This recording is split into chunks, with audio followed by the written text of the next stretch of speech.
ঢাকা ৭টি বড় সরকারি কলেজে একীভূত করে প্রস্তাবিত ঢাকা সেন্ট্রাল ইউনিভার্সিটির চূড়ান্ত অধ্যাদেশ জারির দাবিতে দিনভর আন্দোলন করেছে শিক্ষার্থীরা। সোমবার সকালে ৭ কলেজের শিক্ষার্থীরা শিক্ষা ভবন ঘেরাও করতে গেলে পুলিশ বাধা দেয়। পরে সড়ক বন্ধ করে অবস্থান করছে শিক্ষার্থীরা। আগামী ৩ দিনের মধ্যে দাবি বাস্তবায়ন না হলে কঠোর আন্দোলনের হুঁশিয়ারি তাদের। আরও জানাচ্ছেন আশিক মাহমুদ।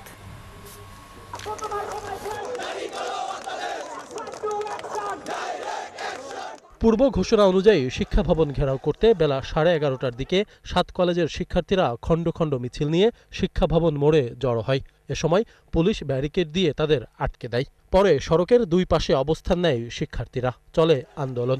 তাদের একটাই দাবি, ঢাকা সেন্ট্রাল ইউনিভার্সিটির চূড়ান্ত অধ্যাদেশ জারি করতে হবে। রাষ্ট্র আমাদেরকে বারবার আশ্বাস দিচ্ছে তোমাদের পক্ষে আমরা আছি, তোমাদের পক্ষে আমরা আছি, কিন্তু রাষ্ট্র বারবার আমাদের সাথে তালবাহানা শুরু করছে। আমরা অধ্যাদেশ ছাড়া আমরা বাসায় ফিরে যাব না।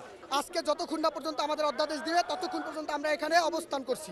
তারা আমাদেরকে বিভিন্নভাবে ঘোরাচ্ছে, মানে আমাদেরকে এক ধরনের পুতুল করে রাখা হয়েছে। গত ২৬ মার্চ ৭ কলেজ একীভূত করে নতুন একটি বিশ্ববিদ্যালয় গঠনের ঘোষণা দেয় বিশ্ববিদ্যালয় মঞ্জুরি কমিশন ইউজিসি। প্রস্তাবিত নাম নির্ধারণ করা হয় ঢাকা সেন্ট্রাল ইউনিভার্সিটি। খসড়া অনুমোদনের এতদিনেও চূড়ান্ত অধ্যাদেশ জারি না হওয়ায় ক্ষুব্ধ শিক্ষার্থীরা। আজকে আমাদের ১২ মাস হয়ে গেছে, এখনো পর্যন্ত বিশ্ববিদ্যালয়ের শেষ পর্যায়ে আমরা এখন আসতে পারিনি। আমরা দেখতে পাচ্ছি ৭ কলেজের যে সকল শিক্ষা ক্যাডাররা আছে তারা যে সাধারণ শিক্ষার্থী অনার্স মাস্টারদের প্রতি একটা তাদের বিরূপের ধারণা পোষণ করছে। তারা চাচ্ছে জানে এই প্রস্তাবিত জানে এই বিশ্ববিদ্যালয় না হয়। এই খসড়া প্রণয়ন করার পর থেকে যে বিশ্ববিদ্যালয়ে আমাদের যে কলেজের যে ক্যাডাররা আছে তারা নানানভাবে নানা প্ররোচনায় আমাদের ভাবে তারা চাচ্ছে না যে এই বিশ্ববিদ্যালয়টা গঠিত হোক। আন্দোলন চলাকালে দুপুরে শিক্ষার্থীদের পক্ষ থেকে আগামী ৩ দিনের মধ্যে দাবি বাস্তবায়ন সহ ৪ দফা দাবি তুলে ধরা হয়। ৩ দিনের যে কোনো কোন দিন, যে কোনো একদিন কোন দিন অধ্যাদেশটা দিবে সেটা এখানে এসে যতক্ষণ না জানাবে আমরা আমাদের এই অবস্থান কর্মসূচি চলমান রাখবো। এদিকে বিকেলে দাবি নিয়ে আলোচনা করতে শিক্ষার্থীদের একটি প্রতিনিধি দল সচিবালয়ে যায়।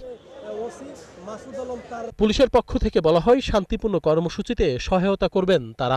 এটি খুব শর্ট টাইমে আমার মনে হয় এটা সমাধান হয়ে যাবে এবং অধ্যাদেশ আপনারা পেয়ে যাবেন। কিন্তু প্রতিটা কাজের একটি প্রক্রিয়াগত বিষয় আছে, কিছুটা সময় লাগতে পারে প্রক্রিয়াগত কারণে। এটি শেষ পর্যায়ে আছে, আমার জানার মতে এটি শেষ পর্যায়ে আছে এবং আজকেও আমরা চাই যে আপনারা শান্তিপূর্ণভাবে অবস্থান করেন। আপনার দাবি দেওয়াটা আমরা কিন্তু অতীতেও দিয়েছি, অতীতেও সহযোগিতা করেছি। ঢাকা মেট্রোপলিটন পুলিশ অবশ্যই যে কোনো ইতিবাচক বিষয়ের সাথে আছে। ঢাকা সেন্ট্রাল ইউনিভার্সিটির অধ্যাদেশ জারিতে গড়িমসি করলে কঠোর আন্দোলনের হুঁশিয়ারিও দেন ৭ কলেজের শিক্ষার্থীরা। আশিক মাহমুদ, ৭১, ঢাকা।